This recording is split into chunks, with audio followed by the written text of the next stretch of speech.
Yay! Now it's working the way it should.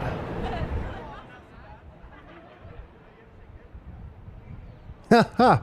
Wow. Well, that sucked.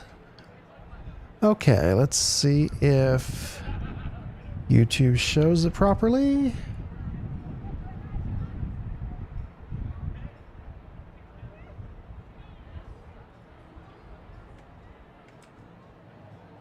Yep. Now it's working. Man. My action cam was overriding. My action cam was overriding my DAC, my audio card. So that's why I wasn't getting any audio from any of my feeds, even though it's set up to do so. So this should finally be in a manner. Okay, so don't switch.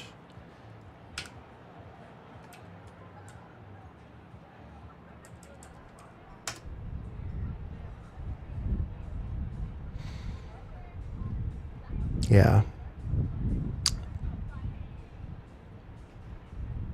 I'm going to have to get additional wind cover devices for my... Oh, good. I can stream at 1080, huh? Okay. Yeah, I need to get additional windscreen devices for my microphone, because it's outdoors and the wind is hitting it, and I can hear the wind, so I'm going to have to get like a some kind of like a fuzzy fur cover for it. Well, the camera looks a little bit fuzzy. Let's see if there's anything we can do about this.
Test, test, test.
Did you try to talk to him? Were you talking to him?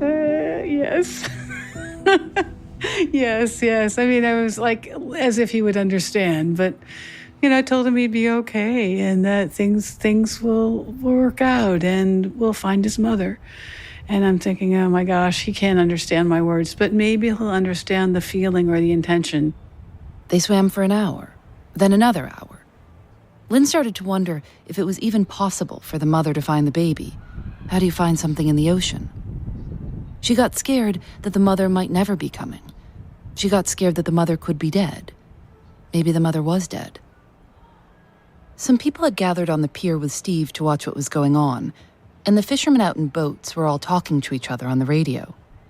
One of them reported seeing a large gray whale swimming near an oil rig about 1.5 miles offshore. And then, as though the baby whale was listening to the radio, it abruptly turned and started swimming in the direction of the oil rig. Normally, Lynn wouldn't swim out into the open ocean without a boat or somebody near her, but she decided to follow. He made a point of swimming right in front of me and a little bit below so I could swim in a slipstream.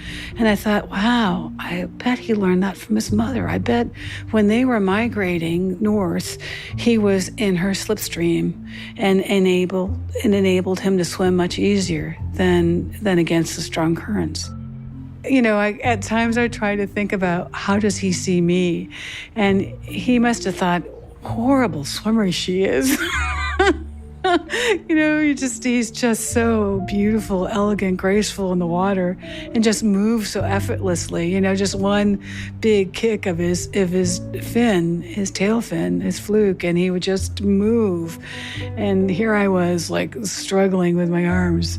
It was just, he probably thought I needed help.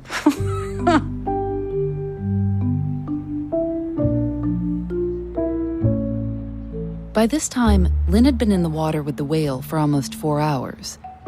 As strong a swimmer as Lynn was, she didn't know how much longer she could be in that cold water. They swam towards the oil rig for a while, but didn't see the other whale. And Lynn realized she'd have to make a decision soon. I was used to swimming very long distances, but, there are points along the way where I was getting tired and cold because, I was not swimming at my normal speed. And I realized that I was putting myself in danger now, that I could go into hypothermia. And if I got hypothermia, then I could become really disoriented and I could also pass out in the water. So I decided that I really needed to start getting back toward the pier. She turned around and swam back toward the pier. The whale stayed with her. Then Lynn saw a Long Beach lifeguard boat coming towards her at full speed. And when it reached her, a lifeguard told her she was out too far. Then he told her something else. A commercial fishing boat had spotted a solo whale only 1/2 mile from the pier where Lynn usually swam, and that the whale was now swimming in their direction. Even though this is what she'd been hoping for, Lynn didn't quite know what to do. Full-size gray whales can be 50 feet long and weigh 90,000 pounds. Oh, did you get nervous about this mother coming? I was really nervous because, again, it was like, do I stay in the water? Do I get out of the water? Do I stay with the baby? What do I do? And so I thought, well, my intention all along has been good, and the baby recognizes that. And so hopefully they're communicating, and she will understand that, this has been a good thing. And what happened? When she actually swam over to us, she came over very, very slowly and didn't come really close to me initially. But a few minutes later, she came right next to me. And, when a mother whale comes next to you, it's like a bus pulling up beside you. And I backed away some because I was afraid. I mean, the animal's 40 feet long, 45 feet long. And to be in the water with something so huge is frightening. I mean, because just one push of a fin or anything, I could be hurt. So I tried to tell myself, just be calm, just float on the water And if she doesn't want you around, you will know that very quickly. So I saw them together, and it was one of the most beautiful things I've ever seen in my life, to see the mother and baby reunited. I mean, for 5 hours, we'd been out there swimming together. And she came over, she approached me. And so she was so close that I thought, I'm going to touch her. I'm just going to do it because I feel like a part of this whole thing. And I touched her, and I could feel that she felt my hand on her.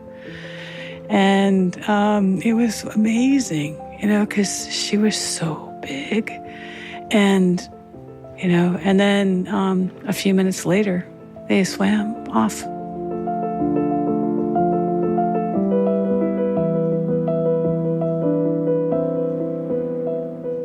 While Lynn swam back to the shore, the lifeguard made sure that the cargo ships around Los Angeles Harbor knew where the mother and baby were swimming. Later, boats reported seeing the two join a group of whales on their way north. I didn't tell my parents what had happened because I knew I would have been in so much trouble, because it was so irresponsible for me to swim offshore without support, without people watching the water. But I told myself it was really okay because Steve was out there watching, and the lifeguards were out there watching, and they knew what was going on. But it was still a stretch. I think now that what I did was pretty dumb. But if I was to do it again, I'd still do it because I felt like it was something I could do.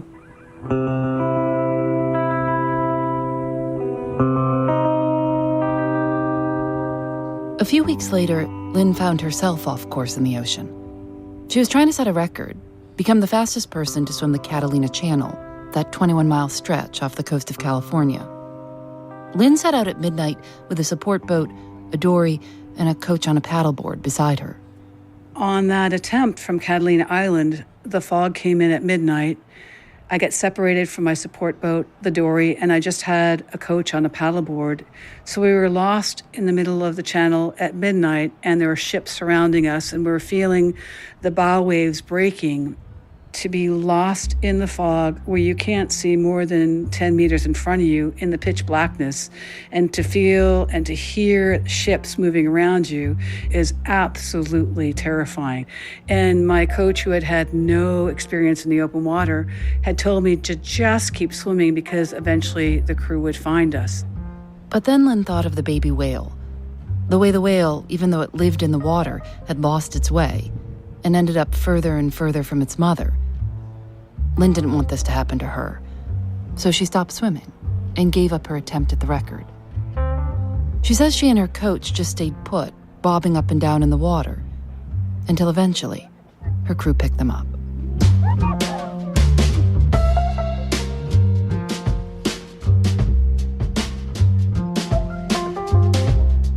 Phoebe Judge. A version of this story was on her podcast, This Is Love, from Criminal and Vox Media.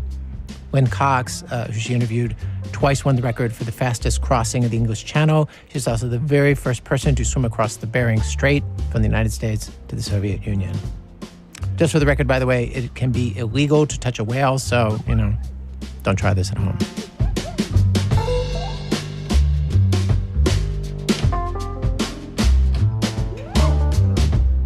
Act 3, the year of maniacal thinking. So we now turn to another father and daughter who get abruptly thrown off the path they thought they were on, shoved off course, and in this case, we see the strange places that takes them to. Casey Wilson is a comedian. She tells the story. It begins when she's 24 years old, and her mom dies, suddenly. It happened on a family trip to Rehoboth Beach, Delaware. My parents got there a day before my brother and me and had a nice married couples evening.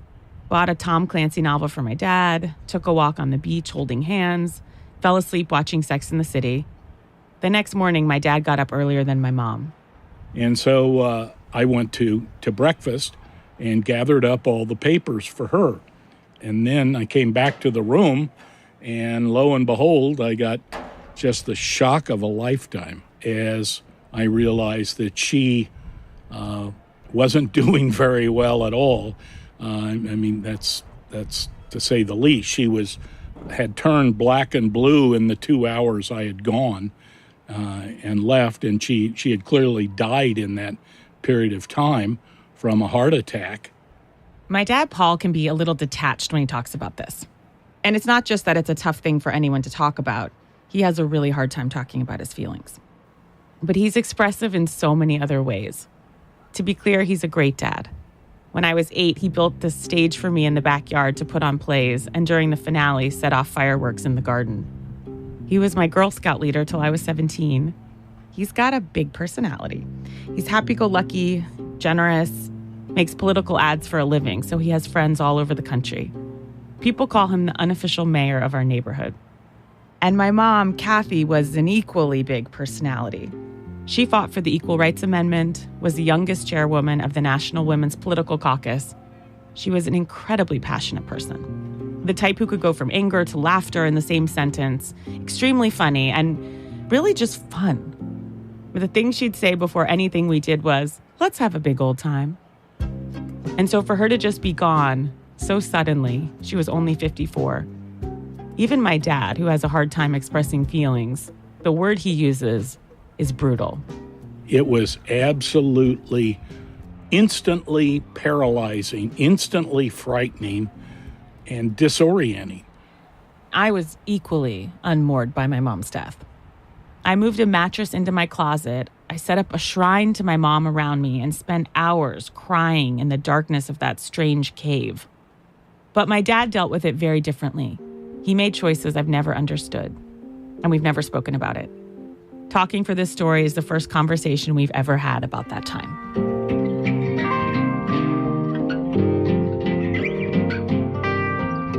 Let's start with the funeral. My dad became obsessed with the idea that we were not only going to want it filmed, but filmed right. So he hired a crew to do it as a 3-camera shoot like a TV sitcom, to make into a DVD that he'd give out as stocking stuffers. Just what everyone wants for Christmas. To give you a sense of how hardcore my dad was about all this, when I gave my eulogy, the sound cut out during the last 5 minutes. So he insisted on bringing me into the sound booth at his office to do ADR, which in TV and film is when you re-record any dialogue that got messed up. I work as an actress, and I've done this many times, but to be directed by my father, saying goodbye to my mom, was surreal.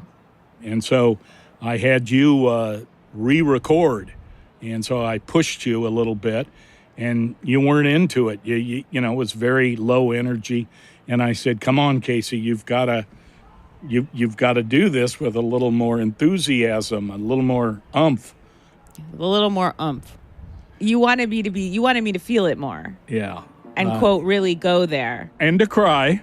And to cry, yeah. So I had you do it with a little more oomph, and we finally got a good take. But why did it feel so important to you at the time? That's a good question. It just felt like that was an act of completion, and we needed it done. Next, my dad decided to, quote, take the funeral on the road.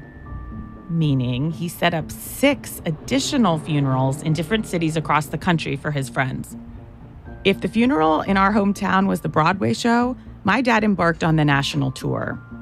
He booked hotel conference rooms, brought along a life-size photo of my mom, and re-delivered his own eulogy. At some of these, there were 60 or 70 people. At the time, I could not understand why he would put himself through this again and again. The way I saw it back then, based on his daily updates, these felt less like funerals and more like huge parties for him. I mean, a lot of these people never even met my mom, which left me wondering, what was the point? I wanted her, meaning your mom, I wanted her to feel like we had really loved her and really cherished her.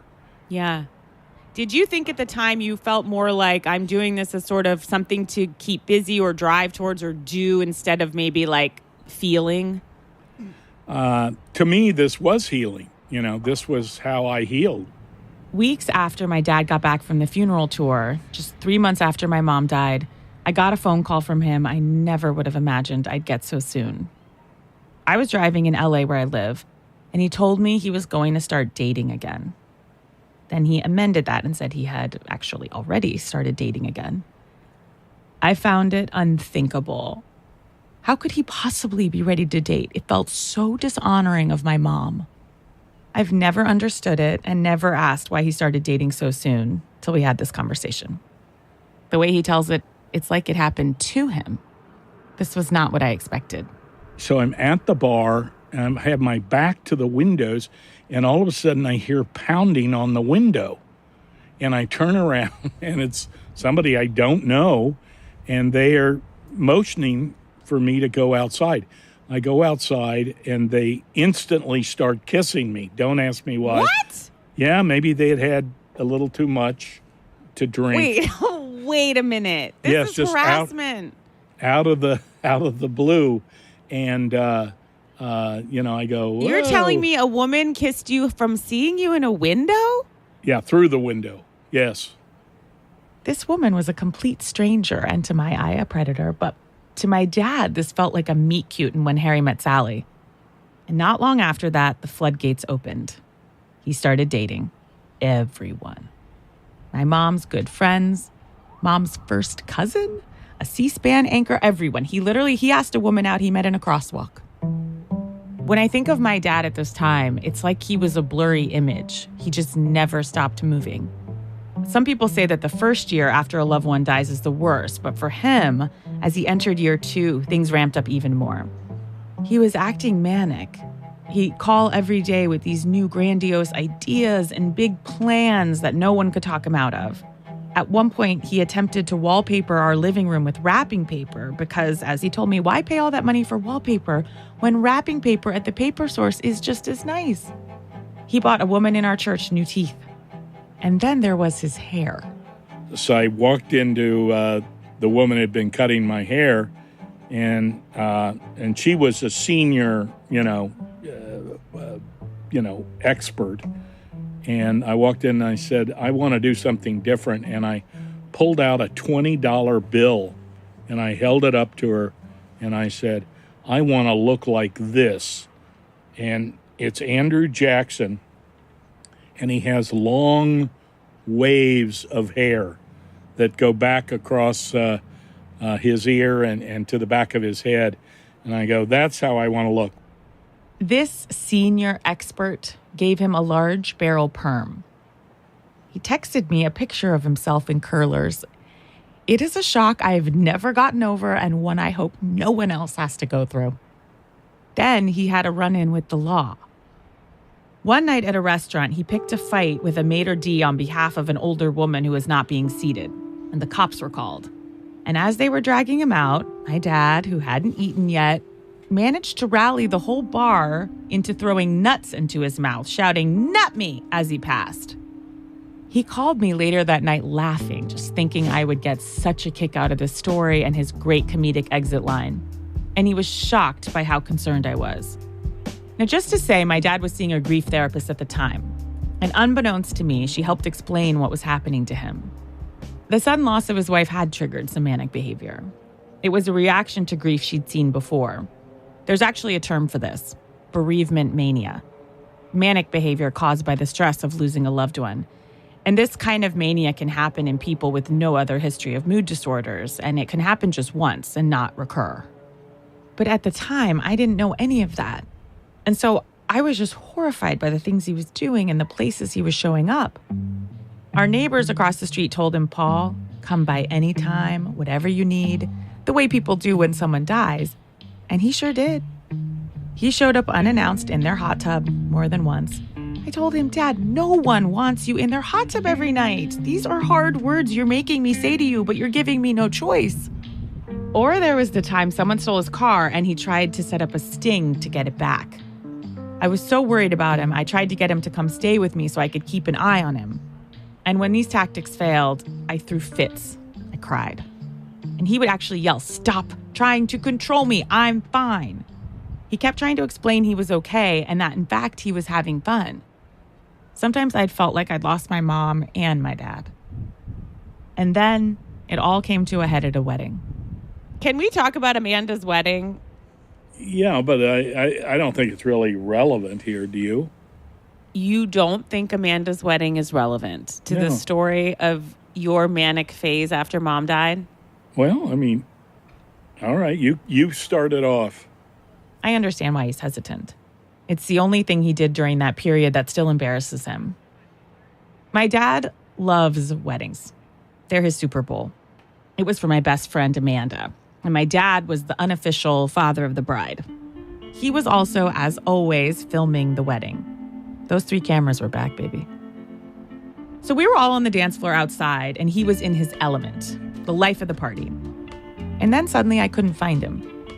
To my horror, I looked up and found he'd made his way into the house where no one was allowed and was standing in this room that overlooked the dance floor.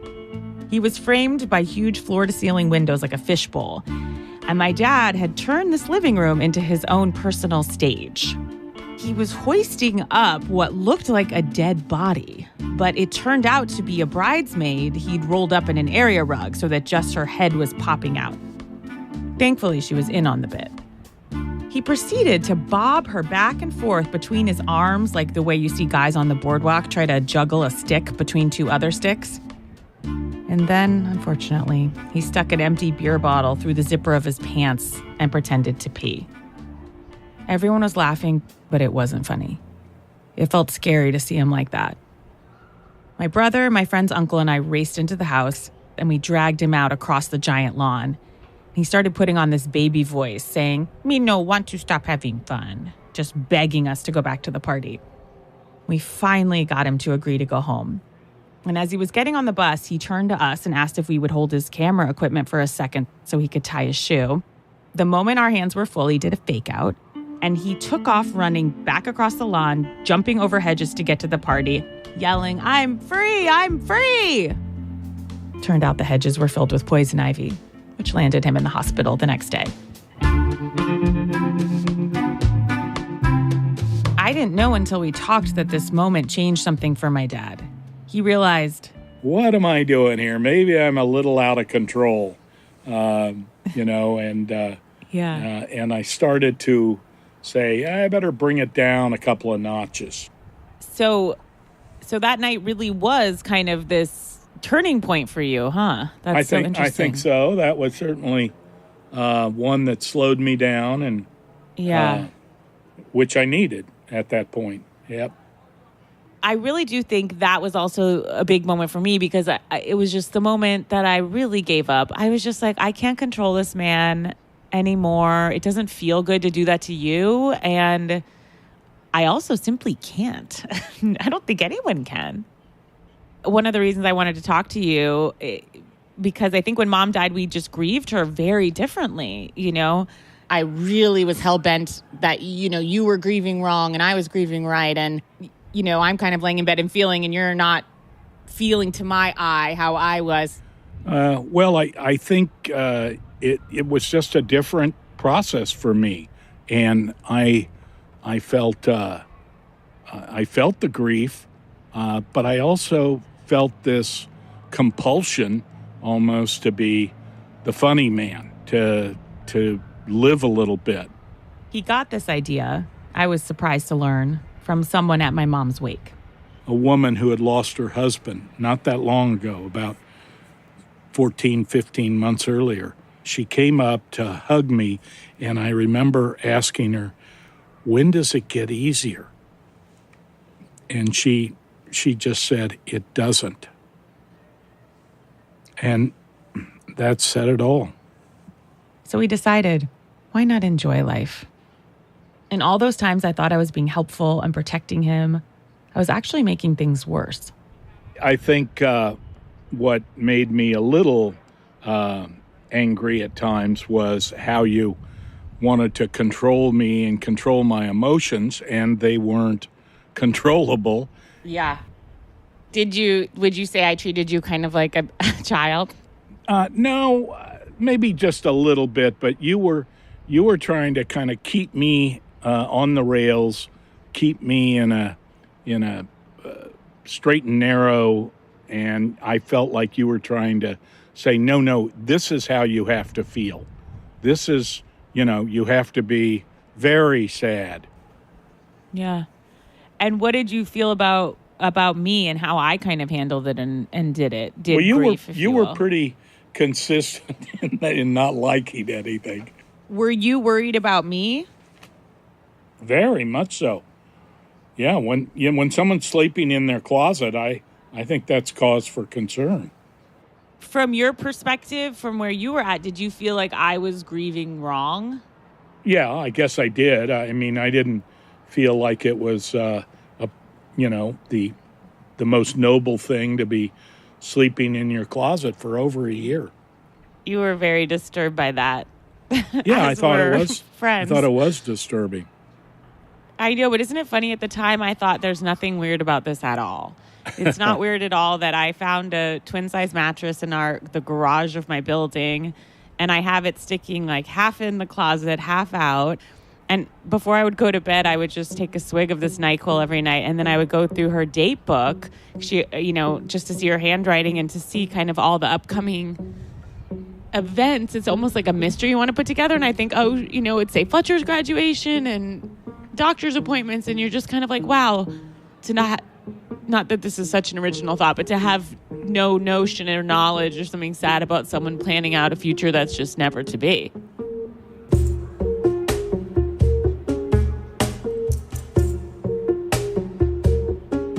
While you can put a label on my dad's root of mania, you can also put a label on mine: depression. In a way, they're two sides of the same coin. For my dad to have fun, go out on dates, I don't know, maybe it was healthier. Why did it upset you so that you thought somebody was replacing?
What should I believe?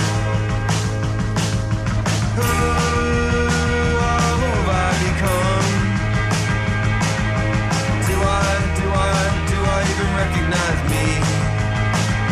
I think somewhere along the line I lost.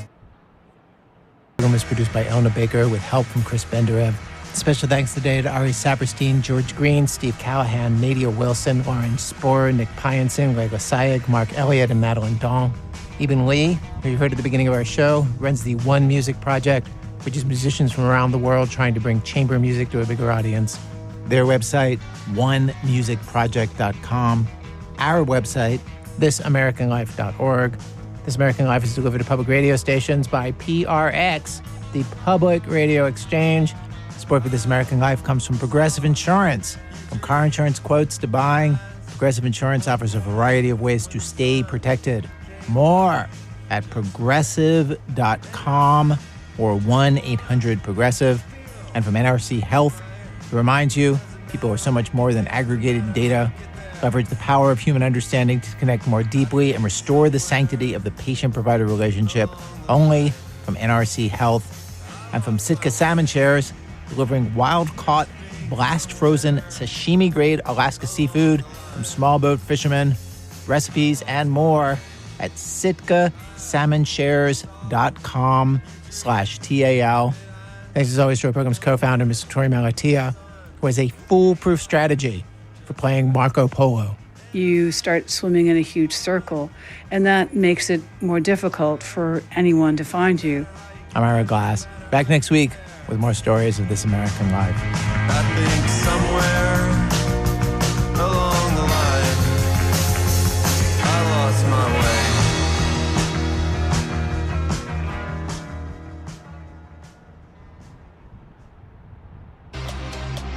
This is KUNR. Thanks for joining us for that episode of This American Life. It was called Weird Grief. You can hit us up on social media. Follow KUNR Public Radio on Facebook, Instagram, and Twitter at KUNR Public Radio. That's our handle. We're broadcasting from the University of Nevada, Reno. This is 88.7 and 91.7 KUNR Reno and 91.5 KNCC Elko. Coming up in just moments on Think. Futurist sounds like a fairly new job title, but previous generations were full of people writing about their educated guesses of what was to come. Yale neurologist Dr. Stephen Novella is one of America's foremost scientific skeptics, and he joins Chris Boyd next. Our privilege to have you listening tonight. Just about 9 o'clock now.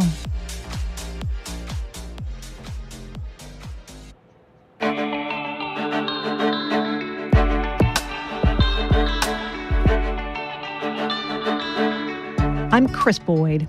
Up next on Think, why science fiction is mostly bad but occasionally brilliant at predicting the future. Most of the science fiction of the first half of the 20th century couldn't get out of their assumptions about how things were and were supposed to be. We'll talk about how we overestimate short-term progress and underestimate what we might do in the long term, why we sometimes miss world-shattering changes like smartphones just a few years before they exist, and about why it's so hard to account for the ways culture will change along with technology. Our conversation starts after a short break.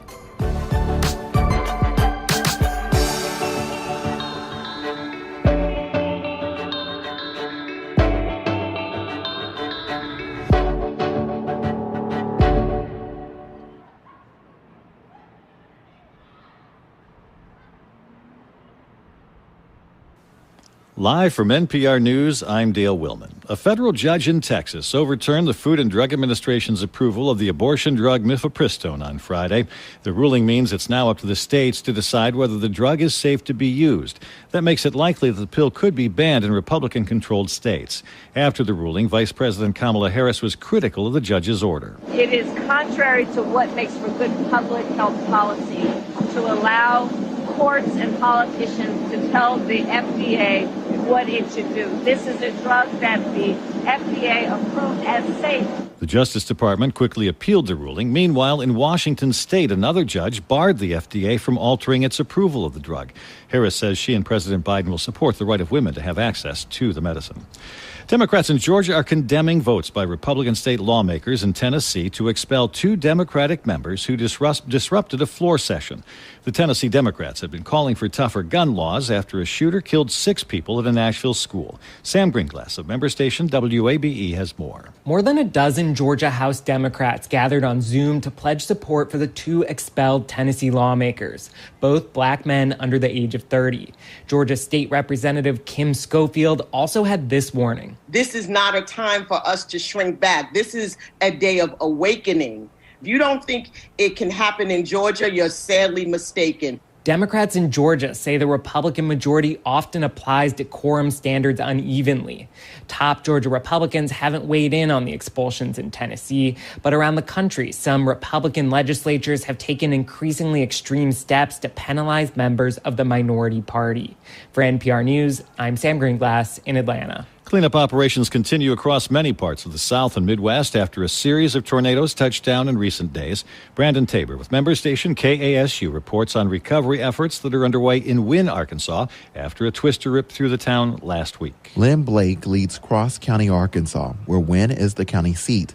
Blake says the city and county have received support at all levels of government, from other county officials to the White House. He said that after getting over the shock of the moment, the community is now looking to the future. We've hugged and cried together, and now it's time for us to start rebuilding our community, and we're going to work hard at doing that. The tornado destroyed Wynne High School, where students had been dismissed early before the tornado hit. They'll finish out the school year at the local community college. For NPR News, I'm Brandon Tabor in Jonesboro. Officials in Israel say Palestinians carried out a pair of attacks on Friday that killed 3 people and wounded at least 7 others. Earlier in the day, Israeli airstrikes hit Lebanon and the Gaza Strip in retaliation for rocket attacks from those areas on Thursday. The back-and-forth attacks are raising fears that a broader conflict could start in the region. You're listening to NPR News. The British Defense Ministry says that Russian troops have regained some momentum in the battle for the Ukrainian town of Bakhmut. As Willem Marks reports from London, Russia has had few advances for weeks. Since late 2023, Russian forces had seen their progress largely stall around Bakhmut, but an intelligence update from the UK Armed Forces posted on Twitter said the Kremlin's troops were now, quote, highly likely to advance into the town centre. They have made further gains, the UK said, and had seized the west bank of the Bakhmutka River. As a consequence, Ukraine's supply lines from the west of the town to its remaining troops is, quote, likely severely threatened. British officials say Russian forces are once more using effective artillery in the region, with regular forces that are likely to include airborne troops arriving to secure the wider area.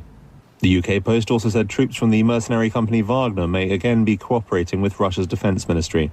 For NPR News, I'm Willem Marks in London. Supreme Court Justice Clarence Thomas says he was told he did not need to report many trips he and his wife have taken over the years that were paid for by a wealthy Republican political donor. Thomas and his wife took trips that, according to ProPublica, would have cost hundreds of thousands of dollars if Thomas had paid for them himself. Thomas says he was advised by people at the court that he did not need to report the trips since the benefactor was a friend. Climate change is making Major League Baseball batters just a little bit better. A study published by Dartmouth Friday says the warmer air from climate change is accounting for about 50 additional home runs a year. The reason is simple physics. Warmer air is thinner, so it offers less resistance to the ball. The report says that warmer air adds about 1% to the home run totals, and the effect will grow as climate change progresses. I'm Dale Willman, NPR News. Support for NPR comes from NPR stations. Other contributors include the Cy Sims Foundation. Since 1985, supporting advances in science, education, and the arts towards a fairer, more just, and civil society. More information is available at cysimsfoundation.org. This is KUNR. Thanks for joining us. I'm Andy Figueroa with a quick weather update. Latest guidance shows more amplified ridging for Sunday, increasing the potential for highs of at least 70 degrees for most of the western Nevada valleys. This would be the first occurrence of 70-degree-plus weather in Reno in at least 170 days, going back to October 21st of last year. So some notable highs this weekend. Stick around to the end of the beat. More Think right now.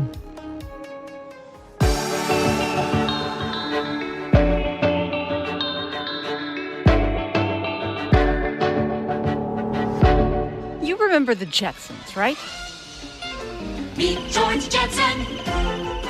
It was this animated sitcom set in a future made magical by high-tech conveniences like smartwatches, video phones, and space tourism, all of which are now a thing, and talking robot housekeepers. Come on, let's go home, Rosie.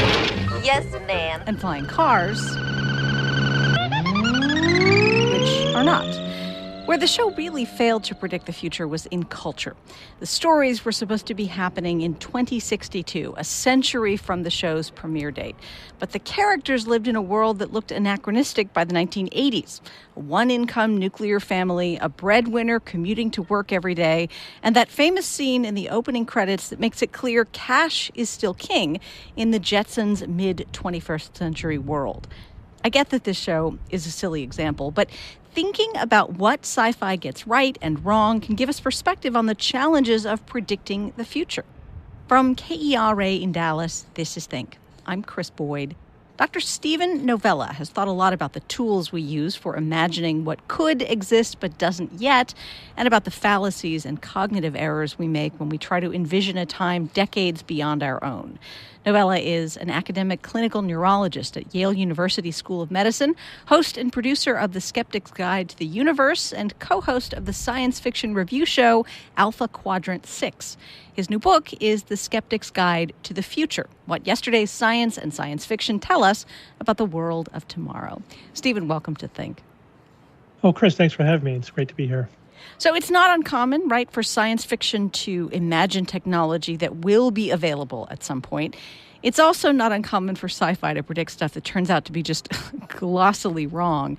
In the intro to the book, you mentioned the movie Minority Report, which was this story about 2054 that came out in 2002.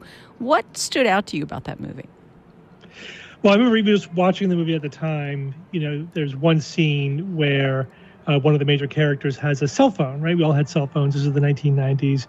And we were in the process of them getting smaller and smaller. So here we are, whatever that was, 60 years in the future, 50 years in the future, and they're really teeny tiny, right? They're small. So they were just extrapolating out what was already happening. Well, I mean, what was it? 5 years later, the smartphone comes out and completely reversed the technology trend. So just a few years later, that one prediction was completely obsolete. The other predictions are too soon to say how they're going. We'll know in 10 or 20 years how they're going. But that's definitely one that it not only stuck out, it's iconic. That's the common type of what we call futurism fallacy, where you just extrapolate current trends into the future. It's like, yeah, but it's a lot of disruptive things happens that change that.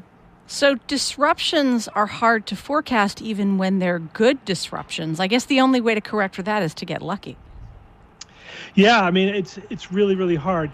And not only lucky once, you have to get lucky. I mean, how many different technologies are advancing and how many disruptions over time are there? It's chaos. It's like trying to predict the weather precisely on a day, 6 months in the future. You can predict the climate. I could tell you, oh yeah, it's going to generally get warmer over the summer, and then it'll get cold again this winter.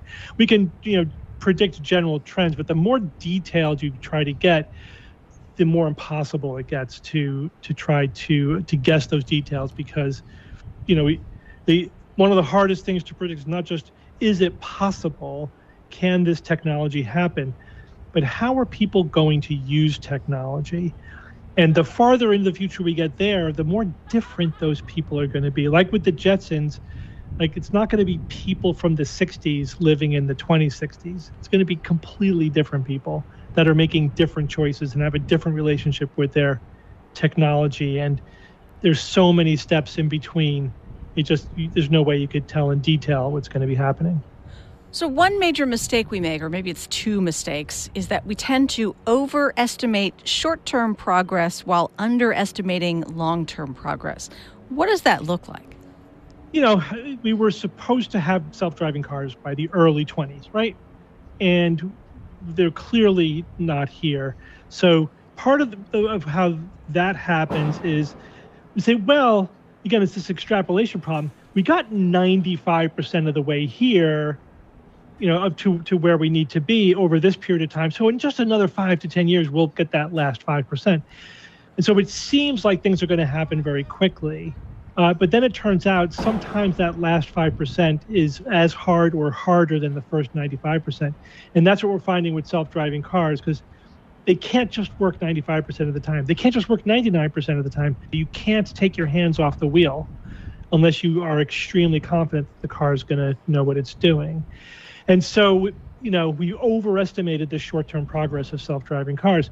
But we will underestimate how much they can and probably will transform our civilization once the technology does finally mature.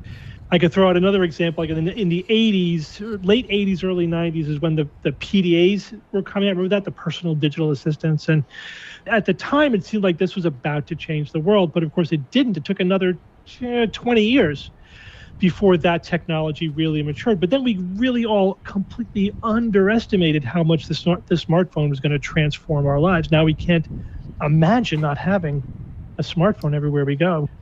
So in the short term, we should factor in roadblocks in order to make better estimates about what's to come? Yeah, absolutely. So there's always unanticipated hurdles. Sometimes there's anticipated hurdles. Do you remember the hydrogen economy? Here comes the hydrogen economy, around 2000, 2005. By now, right by the 2020s, we should all be driving hydrogen fuel cell cars and powering our house off hydrogen. It was a massive bad prediction by industry leaders, like not just by sci-fi aficionados. How did they get that wrong? Well, they figured, this is a good technology in certain ways. All we have to do is figure out the storage problem, and it'll be great. And of course, here we are 20 years later, and we haven't figured out the storage problem. We still can't store lots of hydrogen safely, release it quickly when we need to. It turns out that's kind of a deal killer for the kind of massive change. They also made another mistake, which was thinking only about the progress in hydrogen fuel cell technology without thinking about its competitors. So, of course, what happened during that time is that battery electric vehicles have really taken off. And now it's basically too late. Electric cars have won, hydrogen cars have lost. And it may never be now technologically efficient or good to go to hydrogen from battery electric vehicles. Batteries are already too good. Let's talk about that, because it seems obvious to us that in every case, objectively, the best technology will win out in the competition for market share. And yet here we are in 2023 still trying to convert to electric cars, which actually were invented around the same time as cars that run on combustion engines. Yeah, and it's quite possible that electric cars might have beat the internal combustion engine, 120 years ago if different choices were made, even by one person. If Ford, made different choices, that's perfectly possible. Or if there was a slightly different timing of events, if the electrical grid was up and running a decade or two earlier, electric cars might have beat out gasoline engines. If the crude oil was discovered 10 or 20 years later, a lot of contingent things. History did not have to turn out the way it did. But the other issue here is that oftentimes one technology is not objectively better in every way over another technology.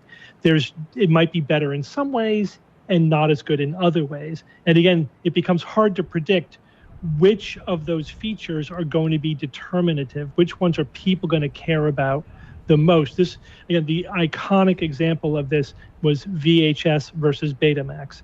Betamax was supposed to be the superior technology of smaller format and just a superior technology. And so why did VHS win out? Now we could look back and go, well, it seems that the VHS tapes were long enough to record an entire movie on one tape. You didn't have to swap out the tape in the middle of it.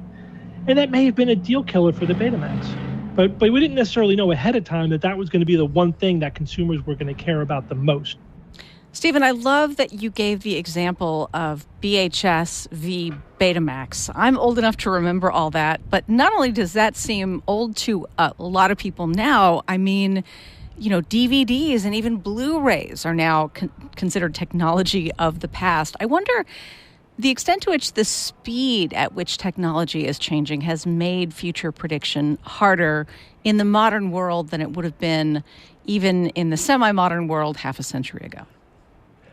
Yeah, I think so. Things are happening very quickly, and that has a couple of effects. One is that it becomes believable, plausible, and even expected that things are going to happen very quickly. And so that becomes our new baseline. And so when some new technology comes by, we expect, oh, this is going to be twice as good every year until it's awesome. Whatever. We expect this pace. And so that could, again, lead us to this overestimating short-term advances. But also just, by the time you wrap your head around one technology, something else is coming along. And, part of that is, again, how are people using this technology? How has it changed society? The dust hasn't really even settled on that new technology before there's something else changing the game again. So yeah, it's just head spinning in a lot of ways. There were multiple people working on electric lighting around the time that Edison's design started to spread. And this example is often used to show that if Edison hadn't done it, someone else would have. If a claim like that is true, why would it be a mistake to assume the direction of culture and technology are in some way inevitable? Yeah, that's a great question for futurists. And that's one of those big questions, like how inevitable is the technological future? And some things do seem inevitable. Like eventually people are going to discover certain things like the light bulb or the phonograph or the internal combustion engine or the steam engine, whatever. These things sort of seem inevitable, especially when you're looking back. But what we don't know is, well, if it were delayed though, would something else have come into play? Right? There's more than one way to skin a cat, right? There's more than one way to accomplish a particular goal. And again, I think the best example we give in the book is around the turn of the century, there were electric vehicles, internal combustion vehicles, and steam engine vehicles. They were all viable technologies that all got the job done. It had more to do with infrastructure, really, than anything else. Not any inherent advantage of one technology over the other. And infrastructure is very contingent. It's a result of the choices that we make and the money that we invest. It was easy to build, just put gas stations everywhere and the infrastructure was there. But again, what if there was an infrastructure for electric vehicles? Would that have changed the direction of technology? And then there's, again, so when you're talking about what technology is possible, I do think there is more of an inevitability to it. But when you're talking about what technology will become widely adopted, that's not inevitable at all. You could even, we could be traveling in Zeppelins now, or could be using that for mass cargo transport. There's no real technological reason necessarily that we're not doing it. It's just that, the Hindenburg kind of put an end to that, really. It was a tragic accident that soured that technology on the minds of a generation, but that it may come back. Or maybe, rocket technology to get to the other side of the planet in 45 minutes. That idea is still coming around again. Elon Musk brought that up a few years ago, but we're not doing it now. But could we? Or our energy infrastructure, there's a lot of choices that we make. Some countries have almost all nuclear, or other countries have no nuclear. It has nothing to do with the technology itself. It's just political choices that they're making. My guest is Dr. Steven Novella, an academic clinical neurologist at Yale University School of Medicine, host and producer of The Skeptic's Guide to the Universe, and author of The Skeptic's Guide to the Future, What Yesterday's Science and Science Fiction Tell Us About the World of Tomorrow. We'll be right back.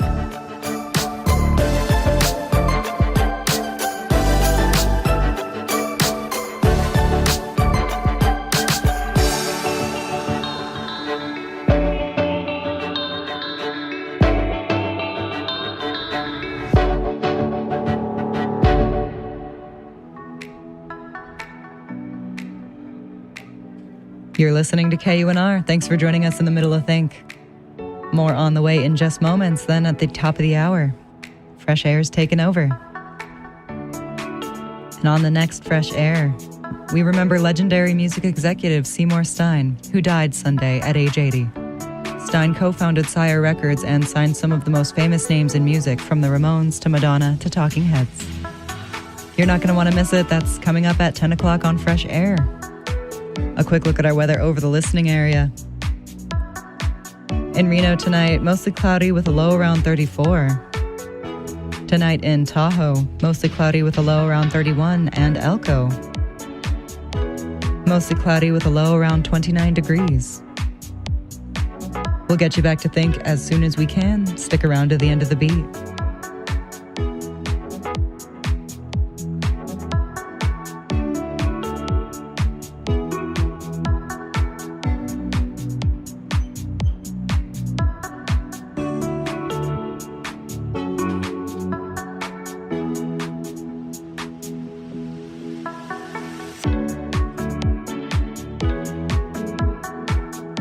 There's something for everyone at KUNR. You can view or download our entire schedule. Just head to KUNR.org and click on programs at the top of the page. And no old school radio? No problem. Listen to KUNR on your smart speaker. Just ask it to play KUNR or head to KUNR.org and check out our live stream on our website 24 hours a day.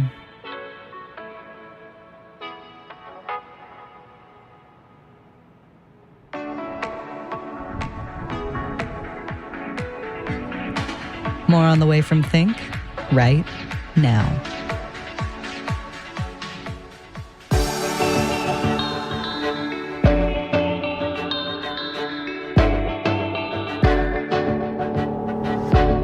You're listening to Think. I'm Chris Boyd. We're talking today about the problems of futurism and why we need to be careful when we think about what's going to happen in years to come.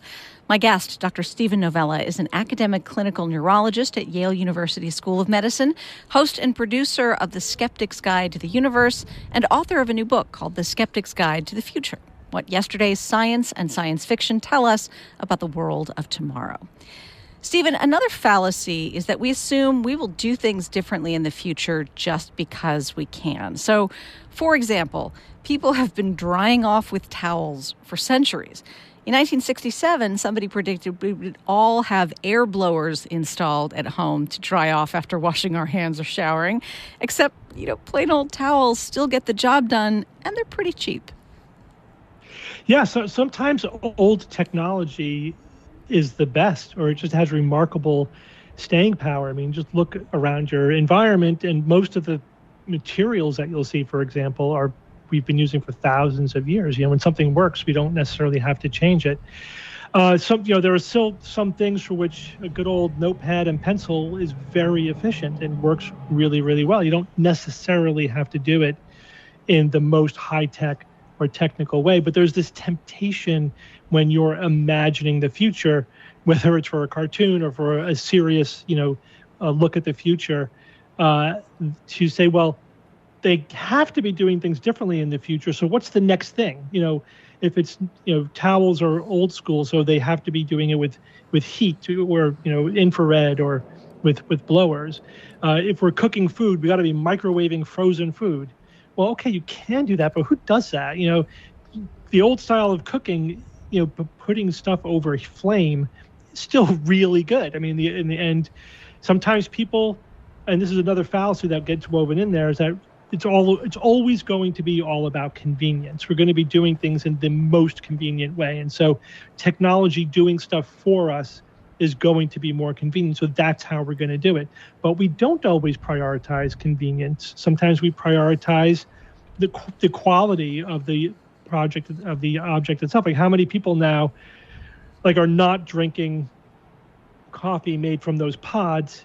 They'll spend minutes or longer crafting a cup of coffee for that incremental improvement in quality. They're prioritizing something other than convenience. So that's again a very typical temptation to think about. They got to be doing something different in the future, where they wouldn't be doing it the same way we're doing it. It's like, well, not necessarily. Old technologies have remarkable staying power. It's so nice to imagine future technology will solve all of our problems and give our descendants a kind of utopian existence. This fallacy should be easy to spot, right? Because we have a million conveniences that did not exist in ancient Babylon, but we still don't live in utopia. Yeah, arguably, no. We don't live in utopia. We probably never will. That's the end of history fallacy that, futurists, especially futurists in the past, would imagine. Once we hit our mature point of technology, all our problems will go away. There'll be a lifetime of maximal luxury and convenience, and there'll be no more wars or whatever. But we know that that's not true. We lived through the Industrial Revolution, the Electronics Revolution, now the Digitalization Revolution. And we just are trading one set of problems for another. And technology can be used for good or for ill, right? It's a tool. It's a very powerful tool. But they could be used to make our lives better, or they could be used by oppressive governments to spy on us, right? They could be used to create energy or to just blow things up. So the choices that we collectively make are going to determine how close we are to a utopian versus a dystopian society. And in the book, when we talk about try to extrapolate technologies far into the future, we had to consider both.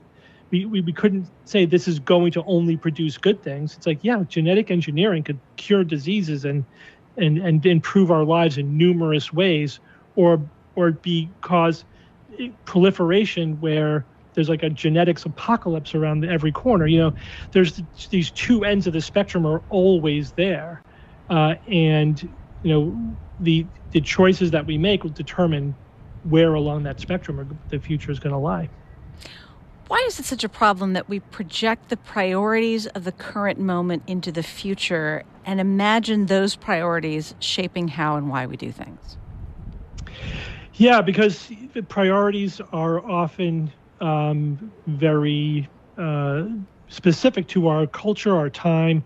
As we like to say, your predictions of the future say more about you than they do about the future, right? We're really just projecting our own biases into the future. Sometimes and then we could look back at the biases of previous generations, and like for sexism and racism, for example, to name obvious ones, and those were projected into the future too. Most of the science fiction of the first half of the 20th century, even if they were projecting 10,000 years into the future, there were still traditional roles for men and women in society. Even in the far future, they couldn't get out of their assumptions about how things were and were supposed to be. And of course, that helps to perpetuate those very things, right? Those very biases. That's probably one of the trickiest things, again, of predicting the future, is how are people going to change? Because it's those future people who are going to be different from us that are going to be making those decisions. So we could ask the question, well, what are the biases that we have today that we're taking for granted, that we're as blind to as the traditionalists of the 1940s? And of course, we can't know until it happens, right? We could guess. We could say, some people think that eating animal protein is going to be thought of as barbaric, at some point in the future. Okay, maybe. We don't know that, really. You can't really make that assumption. But that's a possibility, sure. And there may be other ways. They may think that ideas we have about the way people are and are supposed to be, about gender identity and things like that, whatever we think now is going to be painfully quaint 50, 100 years from now, to whatever that is. We can't really know what they're going to think, but it's pretty good bet that however we think and feel now about these issues is going to seem pretty old school. Yeah, this made me think about the fact that maybe 80 years ago, lots of people thought something like eugenics was a really science-forward, beneficial thing for society. Now we're horrified by it. It's hard to know what our values will be in the future. Yeah, exactly. We hope that they would progress, and almost by definition, if they progress, they're different than what they are now. If they were the same, then they wouldn't have progressed, right?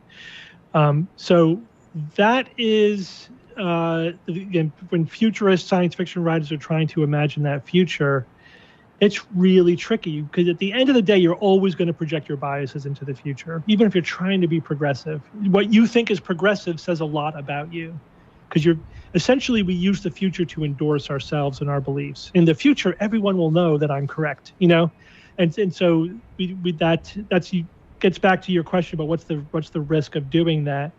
You're just validating your current prejudices and biases. So look, your main gig is neurology, but you do futurism. There are people who make their entire living as professional futurists, and that sort of lends credence to whatever they have to say about what's coming. How actually scientific is the practice of futurism? So, I guess it depends on the context. I think futurism itself is a legitimate academic discipline. There's, papers published about it. Although it's, I think it's a little on the fringes in terms of academia, but I personally think it's a legitimate academic endeavor. And, essentially it's trying to break it down, like what, it is historically, what have futurists done? What are futurists doing now? What could we learn about the patterns? It's basically a form of sociology, and then there is the technical futurists, people who are trying to predict the future of a specific industry or of multiple industries because they're trying to know what to invest in That's just a very pragmatic way. And that gets tricky because as soon as you attach dollar signs to the quality of your predictions of the future, it's no longer an academic exercise. Now, the predictions themselves influence the value of whatever it is you're investing in, and that's the hype, the fake it till you make it kind of problem. Again, we're seeing that, I think, very acutely in the tech industry, where but we see it also in the biotech industry. Pretty much whenever any new technology comes out that seems like the next greatest thing, it goes through this massive hype phase. So like stem cells, for example, again, you might remember from 20 plus years ago, stem cells were going to cure everything, right? And there's big political fights about, getting stem cells from aborted fetuses or maintaining stem cell lines, et cetera. And those kind of went away because the technology advanced and made them less important. But here we are 20 years later, and all the hype really hasn't come to fruition. But does that mean the technology is not valid? No, it just means things take a lot longer than we think. In another 20, 30 years, we may finally be seeing the things that were hyped 20 years ago. And so these fraudulent stem cell clinics opened up all around.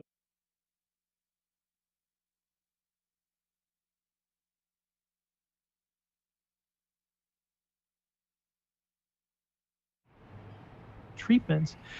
A lot of people think that the current craze artificial intelligence is massively in this hype phase where it's supposed to fix everything and make everything better. But in reality, it's a really tricky technology. And, again, if you've played around with the latest, AI-driven search engines, they can be catastrophic in how bad they are in terms of some of the output they have. It's impressive. The large language models are powerful and impressive, and we could see how useful they are in some applications, and they're going to be, but the hype is still managing to vastly outstrip the reality. Those kind of predictions are almost designed to be flawed. They're more about pushing an agenda or a technology than accurately predicting what's happening. My guest, Dr. Steven Novella, is a neurologist at Yale University and author of The Skeptic's Guide to the Future: What Yesterday's Science and Science Fiction Tell Us About the World of Tomorrow. You're listening to Think. I'm Chris Boyd. Let's talk about specific examples of how the future might play out in response to culture. So GMOs are widely considered safe by scientists. A lot of people, though, are scared of them. Does that limit how far we can take this technology, even if the science behind the technology is solid? Yeah, absolutely. Right. So that's another thing that makes it hard to predict the future, because even when a technology is possible, even when we're making progress on that technology, people may just decide, nope, we're not going to do that. And for rational reasons or for irrational reasons. And GMOs are a great example of that. The technology itself is completely safe. We just need to evaluate the outcomes on an individual basis, and we do. And there's no evidence that there's been any negative health outcome or environmental outcome from any of the GMOs that are on the market. But there's been this massive campaign sort of demonizing the technology with lots of misinformation, and mixing it with other things. We're supposed to be afraid of corporations and their patents and et cetera, but mixing that with arguments about the safety of the technology, whereas the scientific community is like, no, look at the data. This is a perfectly safe technology, and look what we could do with, look what we are doing with it, and what we could potentially do with it. We have to feed 8 billion people. That's going to turn into 9 billion people, probably will peak at 10 billion people by the end of the century. If we don't leverage these technologies, we're going to be in trouble. But still, I still can't really predict the outcome of the popular political fight that's happening over it. And in different parts of the world, different things are happening. The European Union is pretty solidly against GMOs, whereas like the US, Canada, and Australia are more open to it. So then you get that competition thing going where, it's like, well, if one country, shuts down the technology, but somebody else researches it. Now we have this technology gap. And is that going to produce a competitive, disadvantage? There's so many different ways that could all shake out in the future. Things can also go in the other direction, right? You remind us in the book, in vitro fertilization absolutely freaked a lot of people out when it became available. We had this term test tube baby that sounded unnatural. Today, something like 90,000 babies a year are born in the U.S. alone because of this technology.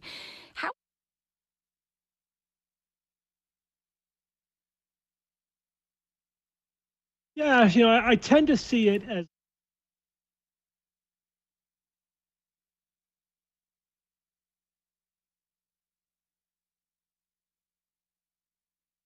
potential risks. Does it trigger our disgust emotion? Some things like mixing animal proteins with human proteins just makes people feel icky, or growing babies in a test tube. Things could be made to sound very, very scary. And on the other side, there's the tangible benefits, right? And early on, people see all the negative stuff. The question is, are the tangible benefits going to pile up fast enough to overcome that? And with in vitro fertilization, they absolutely did. Quietly in the background, couples who couldn't have kids went for in vitro fertilization. It worked. They had babies. We all now know people who probably, were grown up that way. They're not freaks or monsters. They're not living their life under a microscope. They're just normal people who got, who were fertilized with in vitro fertilization. And so the fears kind of fade away over time and the benefits pile up.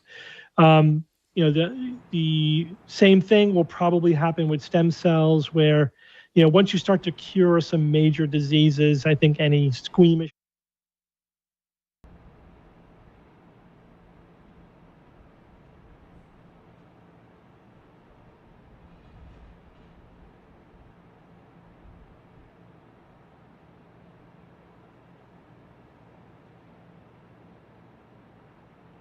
have genetically modified organisms, or I'm sorry, not genetically modified organisms. We're going to have genetic engineering. This is produced through genetic engineering, which is not really a GMO. It's mostly a GMO, but it's not fully. And so they're sort of getting around the demonization a little bit. And again, the more that people see the benefits of it, I think the more acceptable the technology will be. Hawaii, which is one of the most anti-GMO states in the United States, has very anti-GMO laws. Carved out an exception for the GMO papaya. And the reason for that was because they would entirely lose their papaya industry if they didn't make an exception for GMO papayas. That's, I think, how these technologies get accepted. My guest is Dr. Stephen Novella, academic clinical neurologist at Yale University School of Medicine, host and producer of The Skeptic's Guide to the Universe, and author of The Skeptic's Guide to the Future: What Yesterday's Science and Science Fiction Tell Us About the World of Tomorrow. We'll be right back.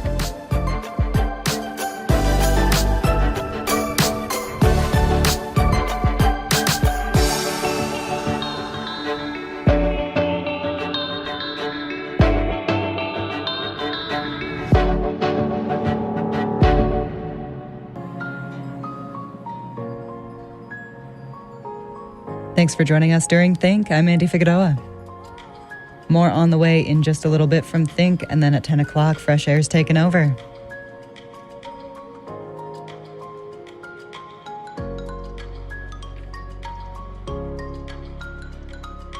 A quick look at our weather over the listening area. In Yerington tonight, mostly cloudy with a low around 34 and breezy.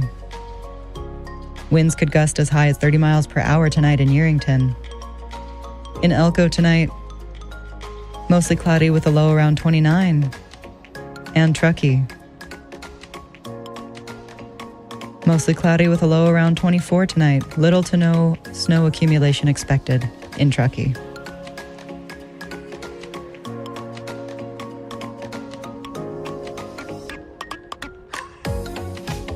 As I said, Think runs until 10 o'clock, then Fresh Air's taking over, this time on Think. Futurist sounds like a fairly new job title, but previous generations were full of people writing about their educated guesses of what was to come. Yale neurologist Dr. Steven Novella is one of America's foremost scientific skeptics, and he joins host Chris Boyd for a look at what the earlier futurists got right and what they missed in order to better fine-tune our current predictions. Get your foresight on, coming up in just a little bit. 10 p.m. on Fresh Air. Stick around to the end of the beat. We'll get you back to think moments.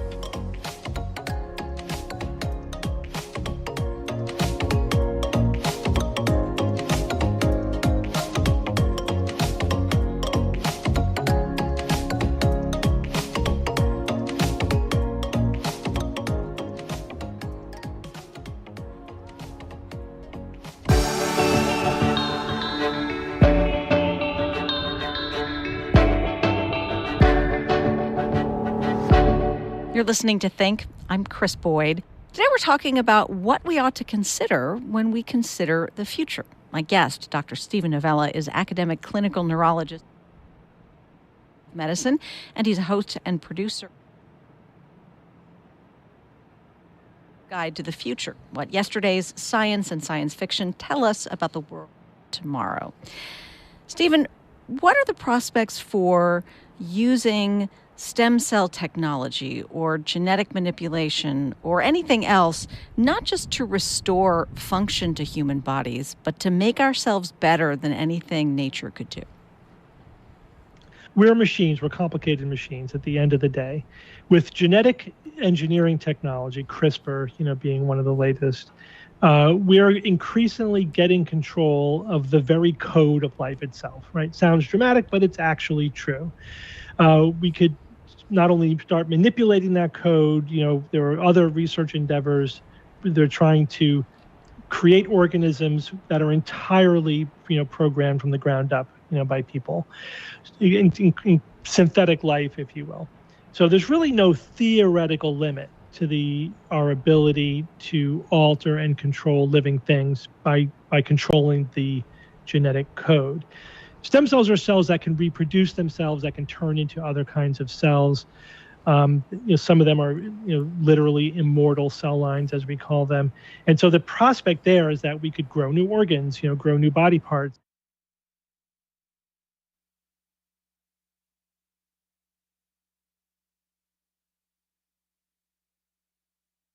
We've been finding with stem cells, for example, that, there's a reason that we're not already flush with stem cells. Like, if they were so great, why wouldn't we have evolved just tons of stem cells to constantly regenerate our aging and worn out tissue? Well, it's because they also were really good at creating cancers, And so the evolution kind of hit on the best balance between having enough regeneration but not be, cancer factories. And now we're trying to push that in the other direction. And we're finding that, that's why we're not flush with stem cells, because it's really easy for these things to become cancerous. And it's really hard to get them to do what we want them to do. It's just a matter of how exquisite or how fine-tuned our control is. As a neurologist, what do you think is the real potential for brain-machine interface devices? Yeah, so this is, again, we're at the very beginning of this technology. We're already seeing sort of amazing applications. And what's good about the brain-machine interface technology is that we've already done the research to prove all of the basic concepts. So all the proof of principles are there. So what this refers to is that, you basically hook up electrodes to the brain, and the brain can interpret those electrical signals, and the computer can interpret the brain signals, right? So you can have potentially two-way communication. So somebody with a brain-machine interface could control a cursor on a computer screen and communicate in that way, or control a robotic arm, whether that robotic arm is attached to themselves or just, through wires. And once you could do that, then again, there's no real theoretical limit to how much you can control. You could theoretically control an entire robotic body, or not just move a cursor on the screen, but be living in a virtual reality that's directly being connected to your brain, the matrix sort of application. So what we found is that, we had a bunch of questions like, would the brain accept these signals? Turns out they would. Would you feel as if you're really controlling that robotic body, or it's part of you. Yes, we could trick your brain into thinking that it's part of you. We could trick your brain into accepting the virtual reality as actual reality. The reason why all this works so well theoretically is because our sense of ourselves and our sense of reality is all a brain constructed illusion anyway. That's how the brain works. It constructs this, we literally call it a construct, this illusion of all the things that we take for granted as our existence, that we exist, that we're separate from the universe, that we own our body, that we control our body. And so because they're constructed, we could get the brain to construct them with a computer in the loop, right? And that's all you really need, is to incorporate that information that's being fed to the brain from the outside through a computer, or maybe from the inside through an implanted computer chip eventually, into its process of constructing reality. And there you go. It's seamlessly part of your neural reality. It all works. It's really just now a matter of incremental improvements in the technology. And one of the most limiting factors is really the electrodes. It just comes out to how fine and enduring and safe can we make these electrodes to connect to the brain. The software and the hardware is it's way past what we need to do what we need to do so far. So is it theoretically possible, far into the future, that when someone approaches the end of their body's natural lifespan, we could take their brain and connect it or upload it to something like a C-3PO body and have our consciousness outlive our bodies? That's a really tricky question, and because that gets to the continuity problem of would it be you. I don't like the word or the concept of uploading your consciousness or uploading your brain to something else, because that's definitely not going to do it. There is no such thing, because that implies you're moving something from you to something else that is you. But you are your brain. You know what I mean? And so if your brain dies, you die. If the information's copied to something else, then a copy of you is existing. It's not really you. Although philosophers could debate this endlessly. That's my take on it. But what we want to do would rather, in my opinion, would be massively interface your brain with a computer, right? So let's say we did that. Right now, your brain is actually two brains wired together. You have your right hemisphere and your left hemisphere. It is one brain, but they can function independently, and they massively connect with each other. So let's say you had a third brain that was an artificially intelligent external computer brain connect to as like a third hemisphere of your brain and massively interface with those two to the point where it became seamlessly integrated into one big brain, one three-lobed brain. Eventually, especially if the computer part of that three-lobed brain were powerful enough, the biological component may be insignificant enough that you could lose it and not really even notice. Some people think that would preserve continuity better than just some instantaneous, transfer of information to a separate medium. So this might sound appealing, at least if it's us, right? We can check Right. in on our kids forever. We can, keep track of things. But there are some problems, in addition to the problem of just resources, of, people not dying off as they're being replaced by other people. There's this question of kind of young brains living in the world having the most novel ideas. If the world continues to be run by people who've been around for 200 years, we might slow down progress, ironically. Yeah, I mean, that idea has been explored extensively in science fiction. Isaac Asimov directly addressed that. The idea that we may not want a society built upon people who are living to be thousands of years old. I mean, it could really be crusty after a while. So that's, I think people would agree that that's probably would be a disruptive technology, meaning that it would disrupt sort of the status quo in our society. That doesn't mean you can't adapt, right? Doesn't mean that society can't figure out ways of functioning with the reality that people can choose to live a really long time. And that idea has also been sort of endlessly explored in science fiction. Like, for example, would a dramatically extended lifespan necessarily have to come with the right to die, like the right to end your life, for example? Or would ownership of anything have a time limit. Like, yeah, you can only really own anything for 100 years, and then you have to hit the reset button so that you avoid these, dynastic control and domination of the world. And would that even be possible? That's the other issue. Is like, who's going to make that decision? Is it the people that already have the power and all the wealth? Are they going to voluntarily give it up so that the younger generation could have a spot, could have their turn? It's hard to imagine how things would really work well, but it's also hard to imagine that people are going to voluntarily give up the technology to live as long as they want to. So it is something we need to figure out. Okay, Stephen, I don't want to end this conversation without talking about this, so I'm going to introduce it now. Flying cars and hover cars. Why might they never be better than boring old rolling cars? Yeah, it's still an open question, actually. So the rolling cars are super efficient.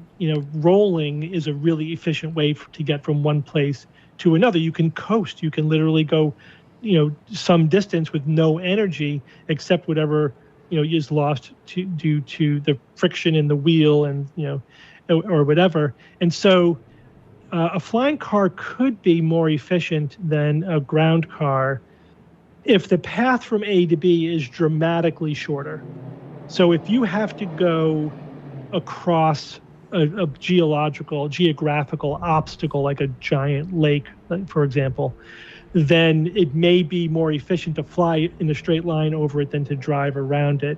Or if you have to get from one end of the city to the other end of the city and there's traffic and it's going to take you're going to be in traffic for an hour or you'll fly there in 5 minutes. This is why there are medevac helicopters, right?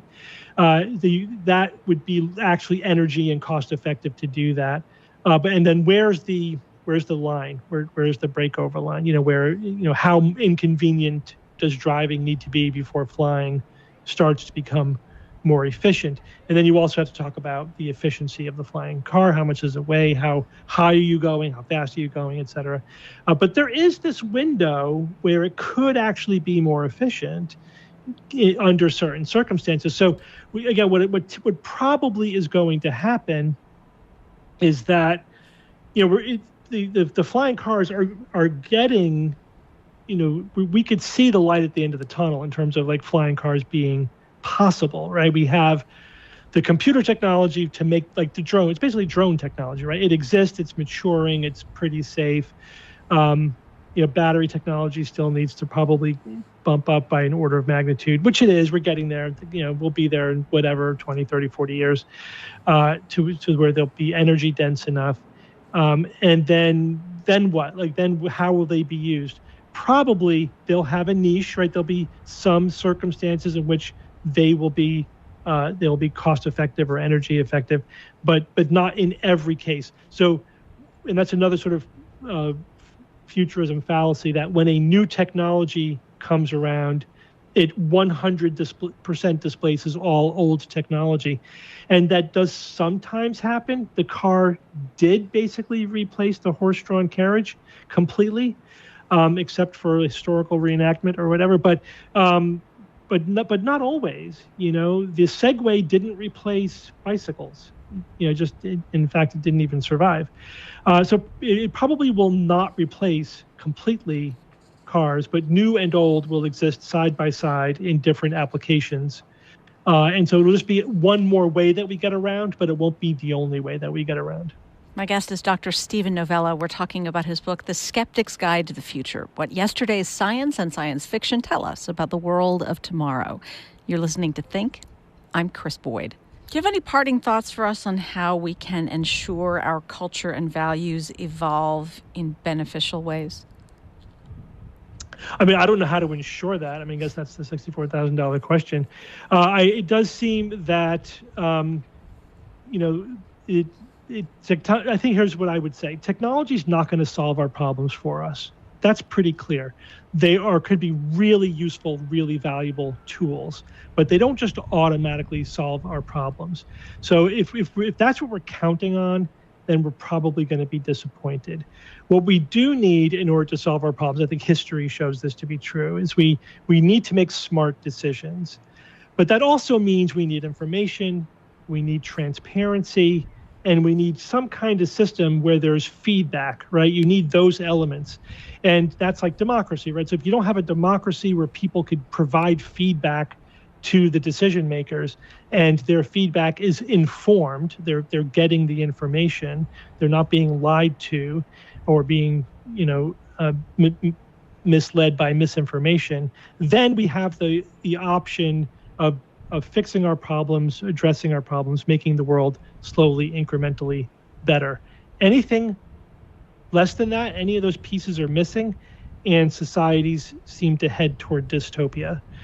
And with technology, it heads there faster and with more dire consequences. So technology kind of makes everything more extreme, both good and bad. We still have to make smart decisions for ourselves, though.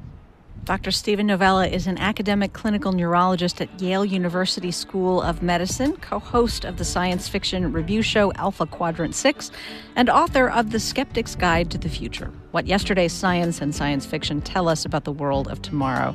Steven, this has been really interesting. Thank you for making time to talk. Thanks for having me. You can find us on Facebook and Instagram, and you can get our podcast free wherever you get podcasts. Just look for KERA Think and subscribe, or listen at our website, think.kera.org. Again, I'm Chris Boyd.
to listen to, and the last 2 or 3 were on the Jubilee label, and one of the reporters said, I hear Jubilee Records is going out of business. Why should we even bother with these records? He said, I'm sure, Sid is getting a little bored here. And Sid said, in the way he spoke, he said, look, what if I wasn't here? Would you talk that way about me? Listen to these records. And so the person said, boy, Jerry Blaine, who is the owner of Jubilee Records, he said, he must be a good friend of yours. And he said, oh, no, I'm suing the son of a bitch. And he said, but what's right is right, And one of the records actually became a hit. I can't remember. It might have been White Silver Sands by Don Rondo or something like that. So how did you get to work for Sid Nathan? He invited me out to spend the summer with him. I was still in high school. I was 15. And I said, yeah, wow. And my parents were a bit, my father was an Orthodox Jew, and, it just didn't understand all of this. And I'd brought them up to Billboard. And an appointment was made, which I didn't talk to my parents for a couple of weeks. I was so embarrassed that they would, question something that was so wonderful. And just as he walked into Sid's office, he put out my father's cheap cigar, and Sidney immediately reached into his pocket and gave him a Havana, which my father was not used to. And he had my father in his pocket. And he said, Seymour here, he's got shellac in his veins. And what a compliment. It meant that, I was a record man, because shellac was the main ingredient in old 78s. And then he explained that to my father. He said, if you don't let him do what he wants to do, he's going to wind up doing nothing, and you'll have to buy him a newspaper route, because that's all he'll be good for. And this was April, and my parents rushed home, and when I got home, everything was packed. I wasn't supposed to leave till the end of June, when high school was up. So how old were you when you went to work with Sid Nathan at King Records full-time? Full-time. Was 1961, 62, so I would have been 19 or just turning 20. Mm-hmm. Now, one of the things that Sid Nathan did for you after you started working with him at King Records was tell you to change your name. Your real last name was? Oh, I was born with the name Steinbeagle, Seymour Steinbeagle. And what was wrong with that in Sid Nathan's eyes? It was too long. And he kept asking me to change it, and I didn't want to hurt my father's feelings. My father was the eldest son, and both his brothers had changed their name, had shortened it, but he felt, out of respect to his father, he should keep it. But you did change it? Oh, well, yes. Not everybody had phones at King Records. People shared phones. As much as 3 or 4 people could share a phone at one time. But there was a paging system, and the switchboard operator had one microphone, and Sid had the other one on his desk. And I was being paged. I had an incoming call. Seymour Steinbeagle, pick up the closest phone, Seymour Steinbeagle, there's a call. And she was repeating it over and over again. And all of a sudden, Sid's voice came on, and he said, oh, no, it's Stein or Biggle or back to New York. And I almost started to cry. I was so embarrassed. And I changed my name, and I'm very glad that I did. So you got started at Billboard magazine. Do you ever miss the importance of the charts? The days when, top 40 really meant something? I miss it a lot. What do you miss about it? I miss all the excitement. I mean, that's how I heard about Billboard. And there was this disc jockey, long before rock and roll, Martin Block. WNEW in New York. Yeah, yes. Make-believe ballroom. Exactly. It's make-believe ballroom time and free to everyone. Well, I would come back on Saturday mornings from the synagogue and have my radio sort of under the pillow so my father couldn't hear it when he came home, listening to Martin Block play the top 25 off of the Billboard chart, and later he started playing, in addition, the top 5 R&B and the top 5 country and western, and that's how I got introduced to Johnny Cash and Ray Price and Hank Williams on the one hand, and to some of the R&B records to my idol, Fats Domino, as well. Radio was very important in the charts, and they played the Billboard charts. That was what Martin Block played off of, and that's how I knew to go up to Billboard. Seymour Stein, a pleasure to talk with you. Thank you so much.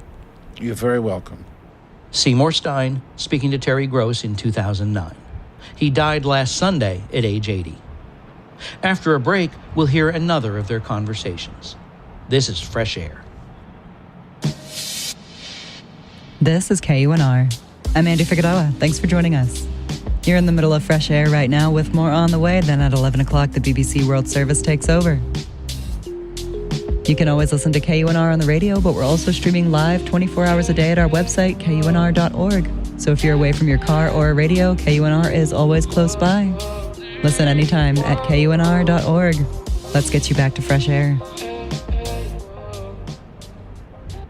This is Fresh Air. We're listening back to our interviews with Seymour Stein, the influential co-founder of Sire Records. He died Sunday.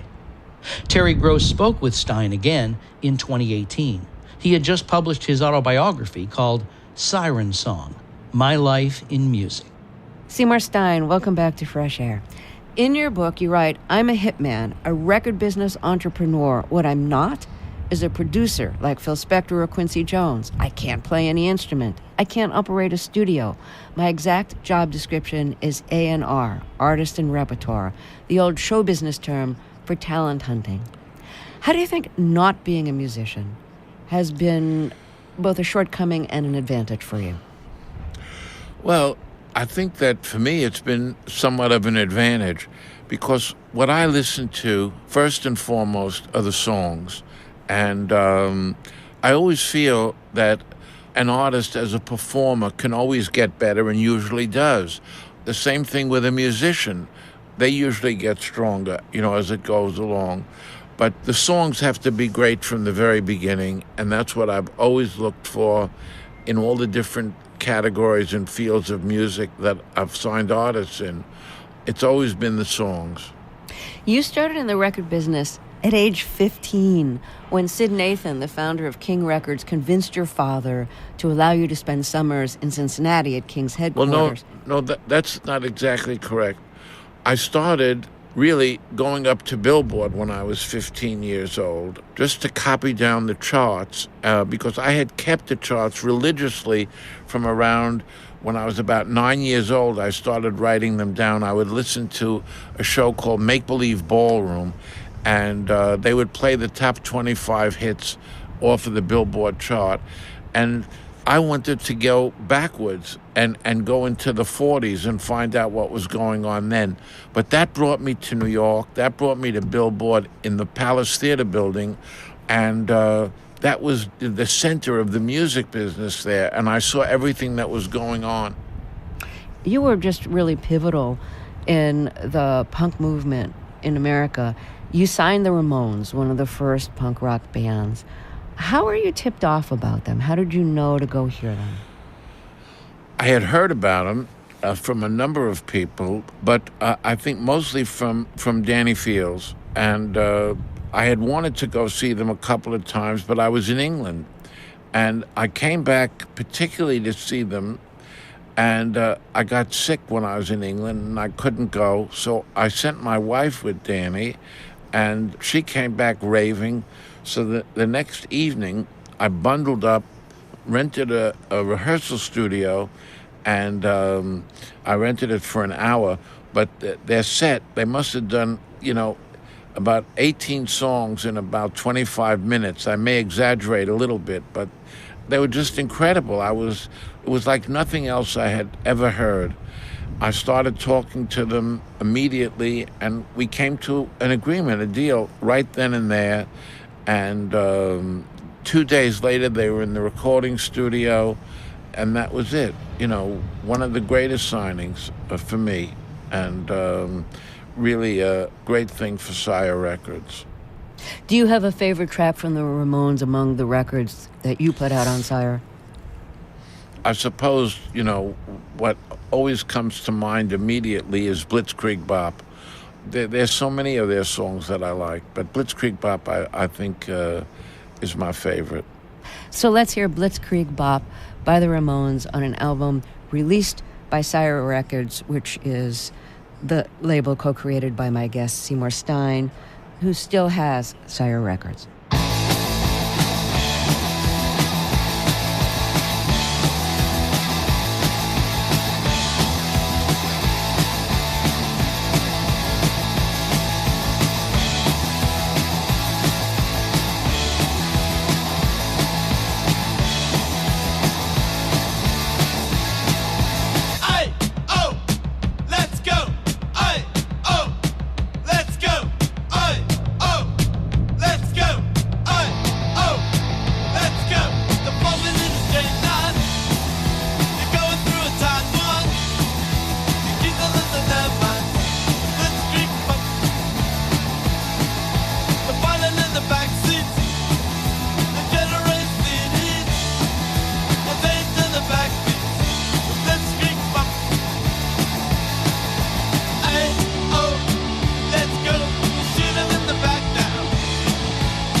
So that's the Ramones, one of the great bands signed by my guest, Seymour Stein of Sire Records. Yeah, go ahead. Wait, one correction. I don't still have Sire Records. About a month ago, I left, and, yes, I left Sire and I left Warner Brothers, and I'm now interested in pursuing new objectives. So let's get back to the Ramones. It was very hard for you to get any kind of radio play for the Ramones because why? And we're talking at a time when there's AM and there's FM, and FM is more album oriented then, and AM is still like singles. So at the risk of asking the obvious, why was it so hard to get the Ramones some airplay? I think they were kind of misunderstood and not fully appreciated. And that was in the United States. But when we finally got them out of the United States and, touring in England, they were a sensation. In fact, the first gig that they did, a lot of English bands came to see them, the Sex Pistols and the Clash and others, and they were so enthralled with the Ramones that it made them convinced that they could make it too, and it kind of turned the tide for them. They were also big in other parts of Europe, in South America, and it's a shame. They would be playing big theaters in England and then coming back to America and playing, small clubs. It kind of broke my heart, and I'm sure it broke their hearts too. So one of the things you tried to do to get your band's airplay was to tell your promotion people, don't use the word punk, use the word new wave. Why did you do that? And was it effective? Well, that really came about with the Talking Heads because they were describing them as punk, and they were the furthest thing from punk. I said, look, New York used to be the absolute center of the music business, and that was maybe 20, 25 years before that. And then, of course, L.A. came into prominence, San Francisco, Detroit with Motown, and Philadelphia with labels, like Cameo and Parkway, and later Philadelphia International, and Memphis and Nashville was growing. And it all took away from the importance of New York. And then I think that this music, which was predominantly coming from New York, but not exclusively, was like a new wave for New York. And that's what I called it. And it didn't sound bad, like punk. So let's talk about Talking Heads. You heard them kind of accidentally the first time around. Correct me if I'm wrong, but you went to hear new songs by the Ramones at a club. Talking Heads was opening for them. Yeah, and that's how you heard them. It was a surprise opening. They weren't supposed to be the opening act, but I had heard about Talking Heads, but they were not spending that much time in New York. They were very early involved in video, and they were working on that, and they were going back to Rhode Island, which is where they went to school, and so I missed a lot of their gigs, and Johnny wanted me to hear some new songs Johnny live. Ramone. Johnny Ramone, yes. And so I came down. I investigated what the opening band was going to be, and they were a band called The Shirts, which I had seen and liked, but not liked enough to sign. And so I was waiting outside of CBGB's, and all of a sudden I hear this music, and I mean, it like sucked me into the room. That's how incredibly good it was. I was standing outside with Lenny Kaye from the Patti Smith Band, and I couldn't believe what I was hearing. It was so incredible. I said, "This isn't The Shirts." He said, No, they got another gig. He said, "This is Talking Heads." And boy, I was just blown away. So I want to play a track from their first album that you released, Talking Heads 77. And this is Psycho Killer, which it's such a great track. Fabulous. Okay, so let's hear Talking Heads, and this is Psycho Killer.